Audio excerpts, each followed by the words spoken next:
Hey, well, I thought that you might be interested. Thought it might make an interesting story to to really know exactly how it began with Beth and I.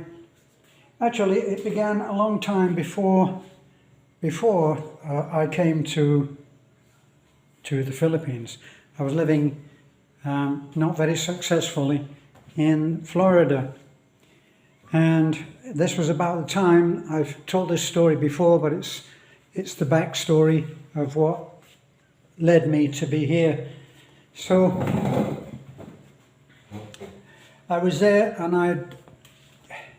I just suffered at the hands of the realtors who claimed that they know everything, but they were giving out loans to people who had no proof of income.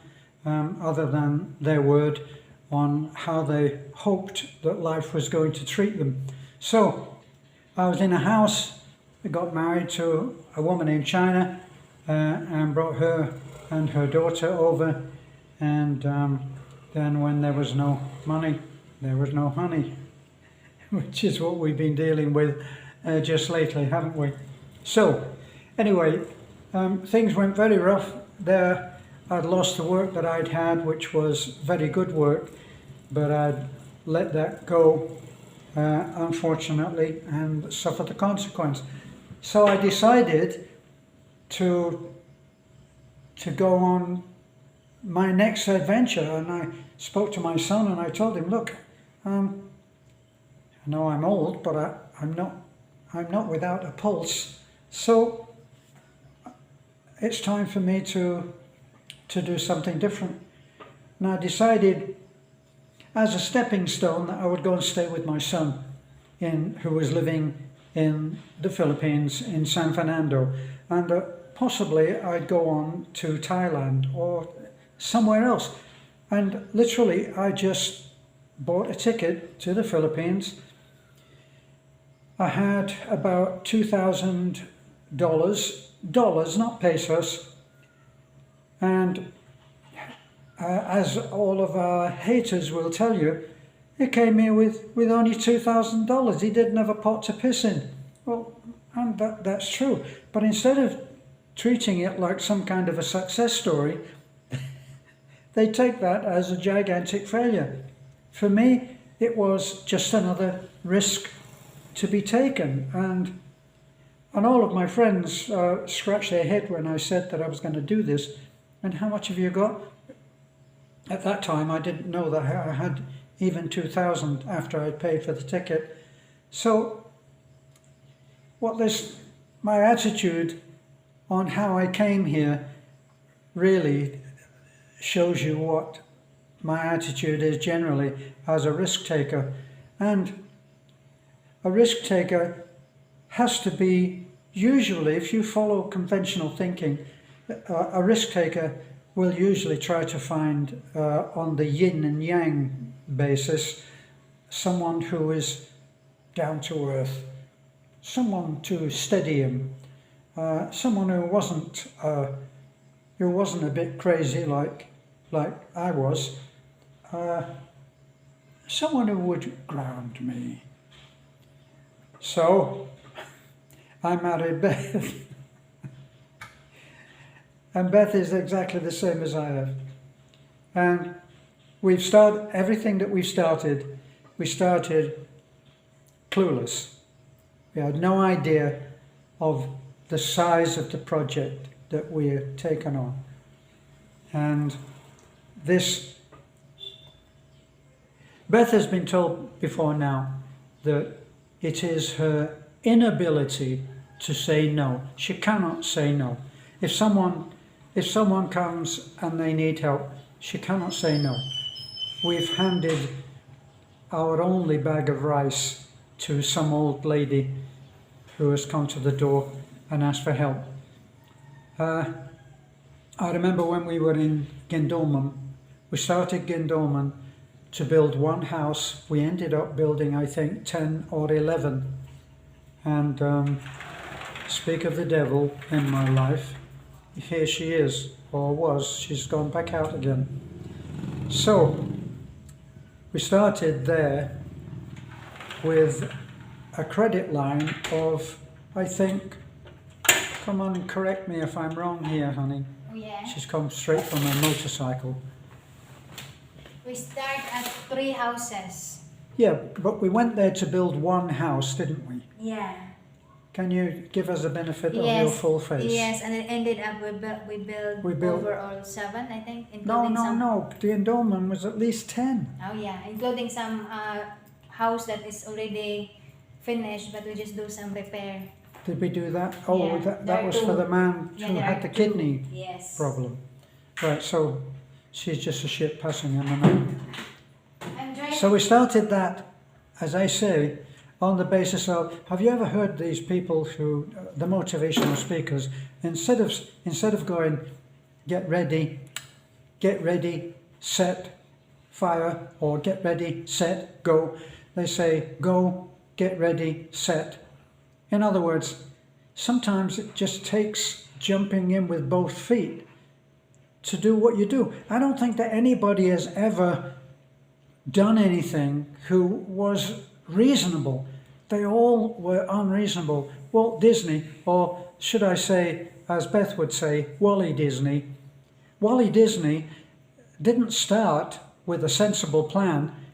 He wanted Disneyland, and he had this idea, and then he bought something like double or triple the amount of land that he had. And his thinking was that he didn't want to have Disneyland with the walls of Disneyland set as the boundaries of the property, and have lots of cheap vendors come around and make the thing outside Disneyland a slum. So he had much more, and what he did was he gave that to his brother and said, this is what I want.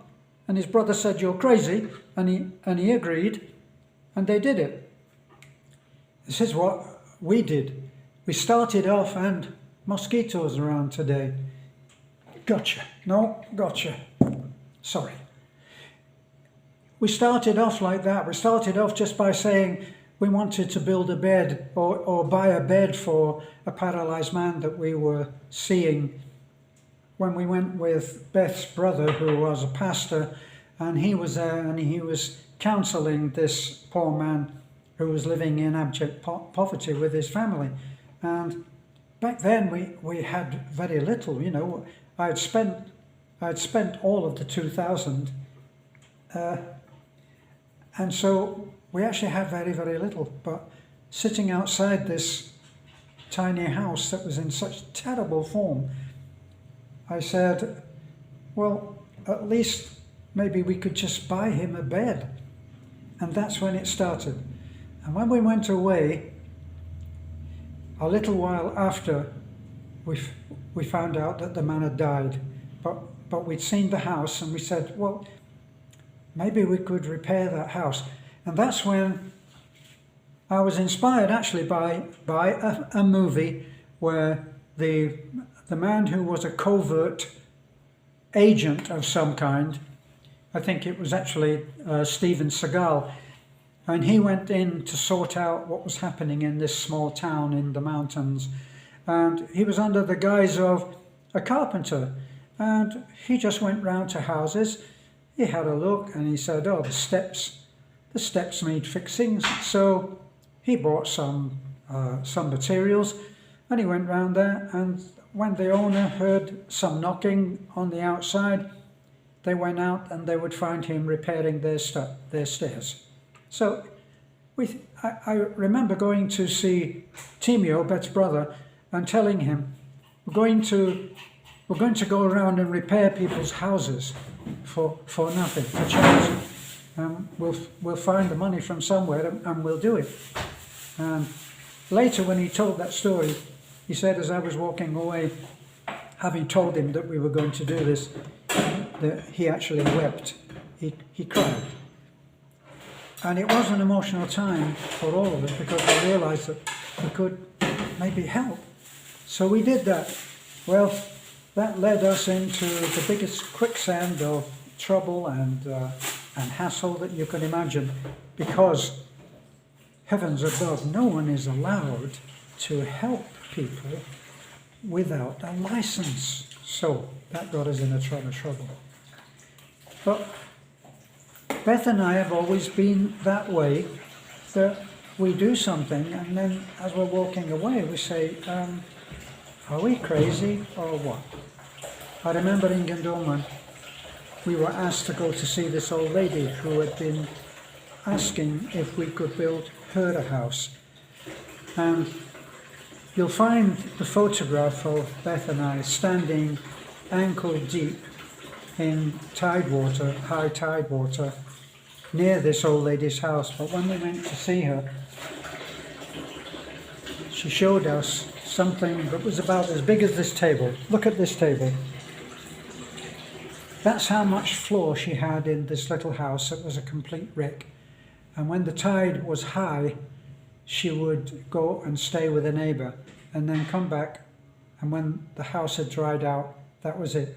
But all that she had to live on of a floor that was left was this little bit of table here. And when we said that we would build her a house, we asked her, how are you living? And she was living on, I think, 1 kilo of rice, just her. 1 kilo of rice, which the local pastor of the local church was giving her. Every Sunday she went to church and she received 1 kilo of rice.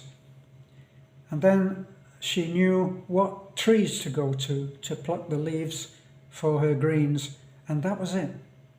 And Beth and I didn't know, back then, we actually didn't know how to handle these stories. I mean, they were heartbreaking stories. And I remember, I don't know how much money I had, but I took my wallet out and I emptied my wallet, and I looked over at Beth to see if she agreed, and she was doing the same. And we gave that old lady all of the money that we had. Of course, we had other money to go to. We had an ATM card with money. So we're not trying to paint ourselves as heroes. We've always said that we're not. We've just known how to get into trouble, and people that have supported us have known how to get us out. Our biggest subscriber and supporter came to see us once, and he came to the payout of allowances at the church that we had built, where we had all of our 70-something students come for their allowance, and that was a regular thing that we used to video. And our subscriber took questions from the students, and one of the questions was, why the Philippines? Why did you come here? Why not Malaysia? Why not Indonesia? Why not Hong Kong? Why not some other place? And he said, because there was no Terence and Beth in those places. And so what we were doing back then touched people, and that's why we were supported. And we weathered all of those storms. But right now, I sometimes go around and look at what we've done, and maybe if you're American, you may remember that family show, a family comedy show, and at the center of the comedy was a young man called, I think, Steve Urkel. And Steve Urkel was a super intelligent young man, but he had this penchant for getting into trouble. And when some catastrophe happened because of his super naivety, he would say, did I do that? And sometimes I go around, even looking around this house, and I look at it and I say to Beth, did we do that? When I go around the resort, the resort was not something that we didn't start off by saying, let's go to see an architect and get the plans drawn up and see what it's going to cost. Like my friend Michael said, as soon as I said it had evolved into a resort, he said, have you done a feasibility study? No, Michael, we haven't done a feasibility study. So we're in here in trouble up to our necks, and we're making it happen. And that's how Beth and I have been all along. It's not that we had some enormous plan for success. We do what we do with what we can. We help those that we can and love to do that. For the last 10 years, up to very recently, of being in this house, we have been helping people, and we've been working 24/7 in order to do it. Once, when there was what they called here tax mapping, the Inland Revenue arrived in an SUV on our mountaintop home, and they questioned us and went over what we were doing. They'd given us warning, and so we had our books, and they were able to see that. When you have a charity, you have to keep books, and everything that comes in, because our donations come in and they're marked as coming in, those receipts are kept, and they have to go in and be recorded. So if there is an entry into the journal of 5,000 pesos, we can't just say, oh, we were given it, where did it come from? So things have to be kept in a particular way. In the Philippines, they are lovers of hitting people with an avalanche of paperwork, and that's really how it goes.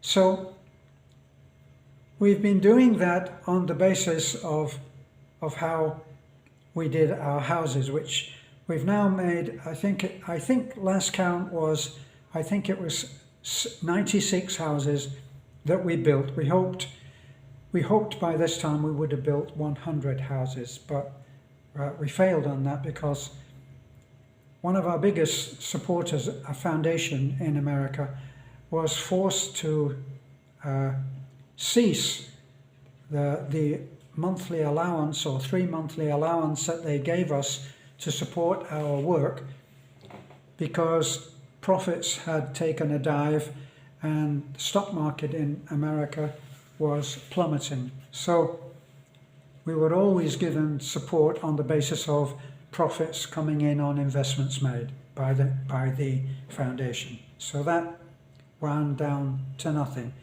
So we've done what we can by raising money on a personal level from people that we call our heroes, our angels, and that's how we've been able to continue. Now, much is made of the fact that I have 2 pensions. I have 2 small pensions.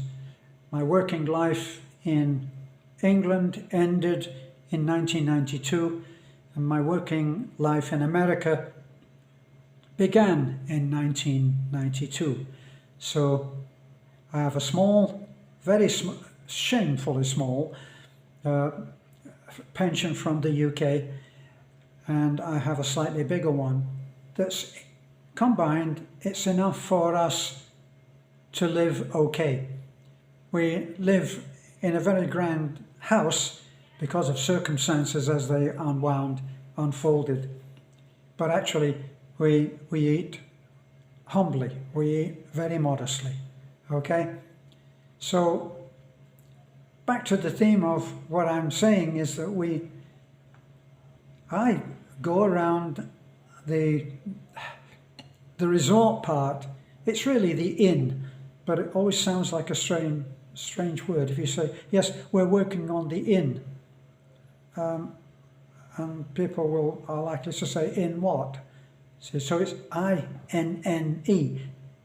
But it's not the resort, because the resort has millions to be found in order to finish, to realize that grand dream. That's why I always call it our 5-year dream project.